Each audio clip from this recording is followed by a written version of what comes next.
Over the years, we've presented the vision and policy plans of this growing movement, sparked by a conviction of IBWPPI's purpose and intent. From hosting forums with Haitian women living in tents, to stories on human trafficking, slavery, healthcare, and education, to discussion with nation leaders on ways to prevent further destruction of morale by fostering commitment, by building strong alliances fully equipped to confidently represent as we continue to grow as an organization in knowledge, wisdom, and strength. Let truth enlighten minds and shift this atmosphere. Let our universal sound break the bonds of failure and despair. Let those that have ears open today and let them hear. We will not rest in our building until our sisters are unbound. We will cross as many oceans until each of them are found. And like a bridge over troubled waters, we will lay ourselves down so our sisters can cross over safely and permanently put on their crown.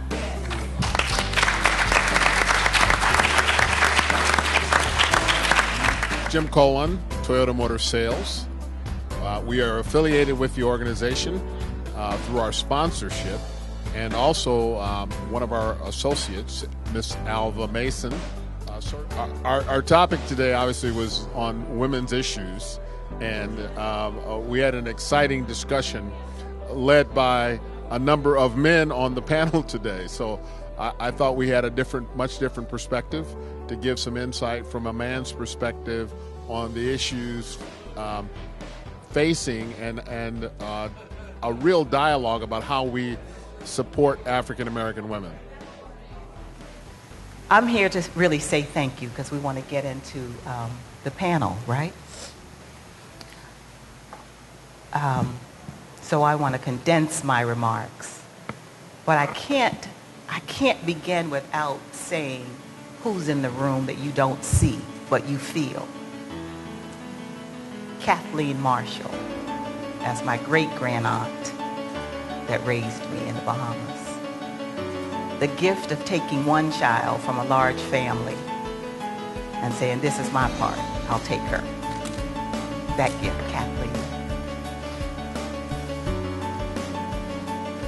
Dorothy Irene Height.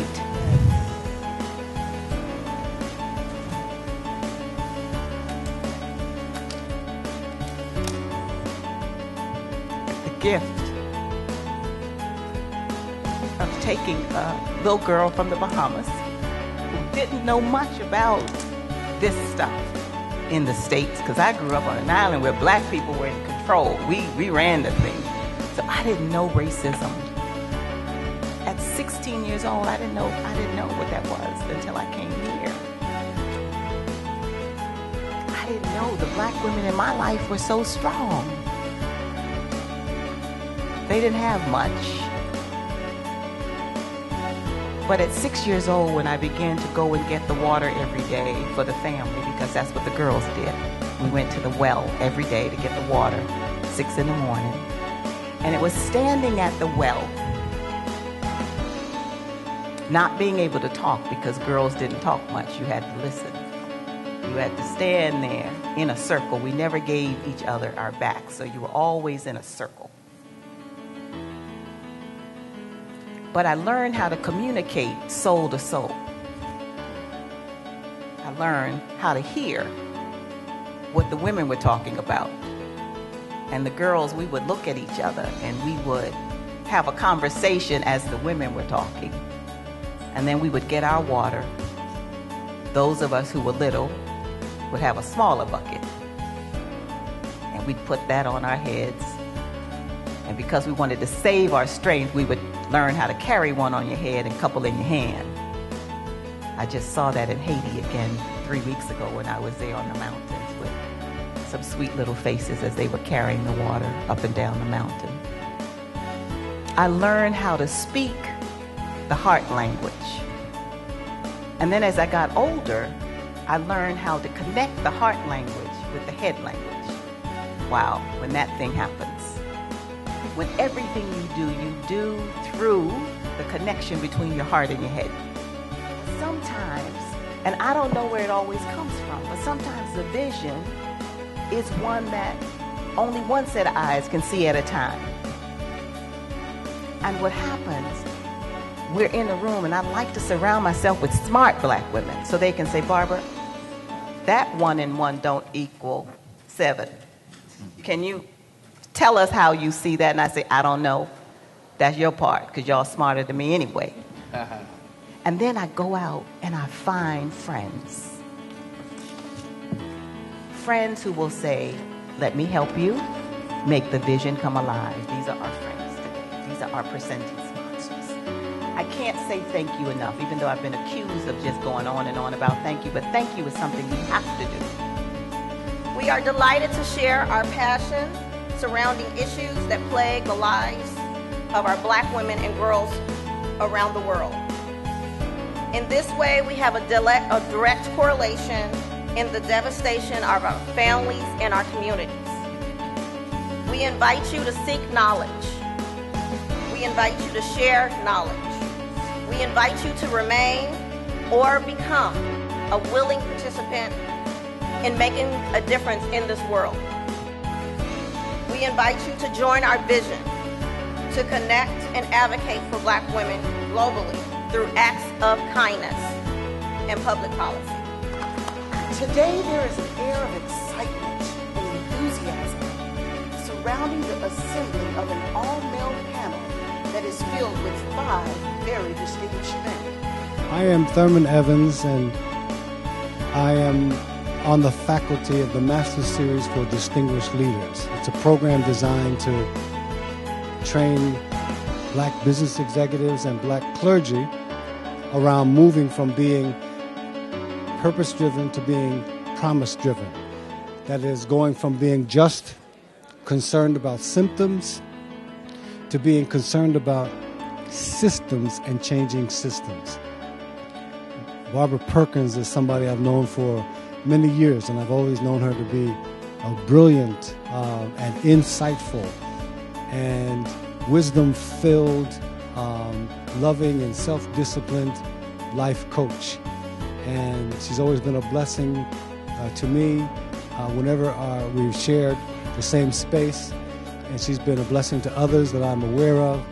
And when she called and asked me to be a part of this program, I wholeheartedly and vigorously said, of course, and that's why I'm here.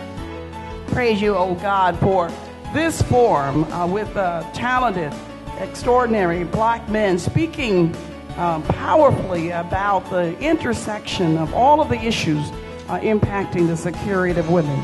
I don't know about other women, Lord, but I feel just so much better when the brothers are around. I feel great for women when we work powerfully together. I think our communities are more secure around the world when black men and women find a common cause around our health and wellness, our education, and our economic security. We thank you for Barbara Perkins and her extraordinary vision and vision of the board for the International Black Women's Public Policy Institute. These American women understand that there is one world in your sight, and you're God over all of it. You know, the work that is done here, I think, is just absolutely invaluable. You know, every year you focus on a specific topic, a specific area that's absolutely critical to the African American community. And in general, just thinking about areas of policy, I just want to briefly touch on 3 because they impact us so deeply. Healthcare, I was very excited that the Supreme Court did the right thing. They didn't do the right thing on voting rights, but they did the right thing on healthcare. And I am just hoping that my Republican colleagues will finally get a grip and recognize that this law is here to stay, and we can make the appropriate fixes that we need to do to make sure that healthcare reform really can impact all of our communities in the way it needs to. And one gap is in mental health. And mental health is such a critical issue in our community. The amount of pain and trauma that is in our community is so profound. To me, it equals that of what we see overseas in countries that are in conflict. If I think of our education system, is absolutely critical because we know that that's where we fall out. And if we fall out of the education system, there's another system that's waiting for us, and that's the criminal justice system. And I'm happy to say that there's this little light over there down the street at the Capitol, where there seems to be some interest in the Senate, in the House, with Democrats, of course, but also with Republicans, to recognize that it is time we look at the massive incarceration of African Americans specifically, low-income people generally, and it needs to end, and it needs to end immediately. Those three systems, if we could have some fundamental changes in those systems, then the quality of life that all of us would experience in our country and in our communities would absolutely be extremely significant, and I think would move us to the level that we need to be at. So I'm very pleased to be here. I'm very pleased to be a sponsor. I definitely believe in women's rights. I grew up in a household of 6 women, 6 sisters. Of course, my mother. 3 of my sisters have passed along. They've always inspired me. All of my immediate staff is women. I've been very successful in working with women. And I believe women are the backbone of the African American community. And I think that they should get every honor that they deserve. And I want to thank you guys for having me here today. Hello, I'm Kim Wells, Executive Director of Executive Education at the Howard University School of Business. Very excited to be here today. A issue very near and dear to me is the development of our sisters and the relationships, the treatment, and really positioning them for success. As an educator, to me, it's important that it's not just about education, but also wisdom and education to really have an impact. And it's important that we make sure that our sisters have the educational support that they need. They continue to graduate at rates. African American sisters are the most highly educated group in the United States, but also that they have the wisdom and support they need to be successful. So it was exciting today to talk about this. I appreciate the invitation, and much blessings and prayers go out to the group for continued success. Society would have us to keep perpetuating that myth that we are on our own, that there is no help for us, that we walk these paths and these aisles all by ourselves. But moreover, they would have us to believe that our men are not with us, that even if we have a friend, if we have a partner, there are other sisters, and that our men are absent in our communities and in our lives.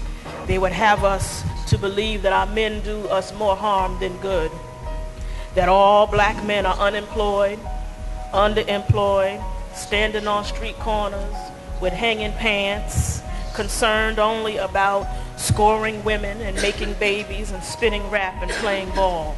That's what they'd have us to believe about our men. The positive images of black men are too few and too far between. And yet we know, I know personally, that there are many men who are husbands, fathers, breadwinners, protectors, defenders, and leaders in our community. And it's our responsibility to lift them up and to highlight them and to let America know, to let each other know that such a remnant, the church people in the room know what I mean by a remnant, that a remnant exists. And so we are delighted today to have these watchers on the wall with us, who stand on the wall and cry loud and spare not, as the Bible says, that lets us remember and know that there are some who want to do the right thing. And not only do they want to do the right thing, they do the right thing. Their voices are loud, their voices are forceful, they are leaders in their own right, in their own communities, and they are examples for us as women and for us as men, of what leadership looks like, what manhood looks like. So we are delighted to have these 4, and when Dr. Wesley gets here, we'll have the number of Grace 5. But we're thankful to have these 4 and to share this panel with us. So women are emerging in the African American community. I would dare say, and I've watched this trend at the National Urban League, we have 95 local CEOs. 95 local CEOs.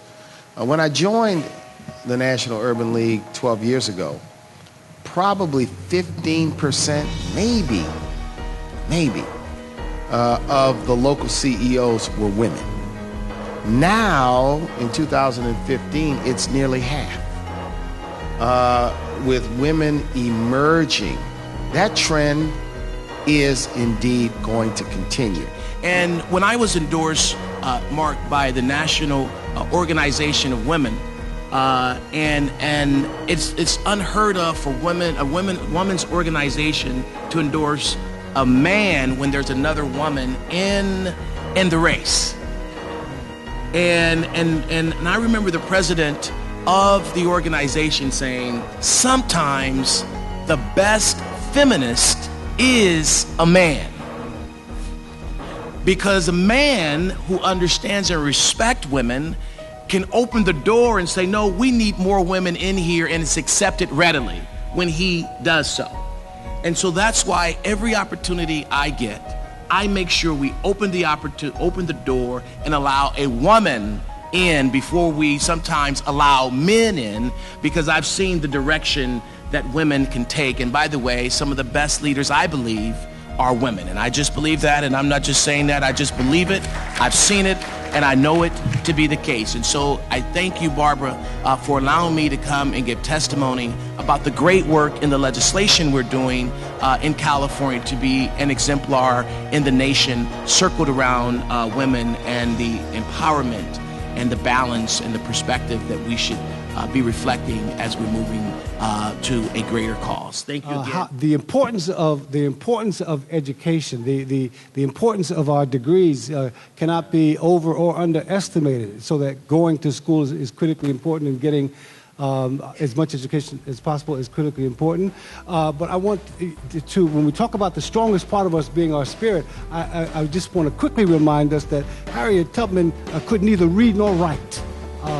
And yet many cute Negroes talked about her then and still talk about her now. It's more than just what kind of degree you have, what kind of education you have. It's what you have inside of you that makes the difference in what you do in this life.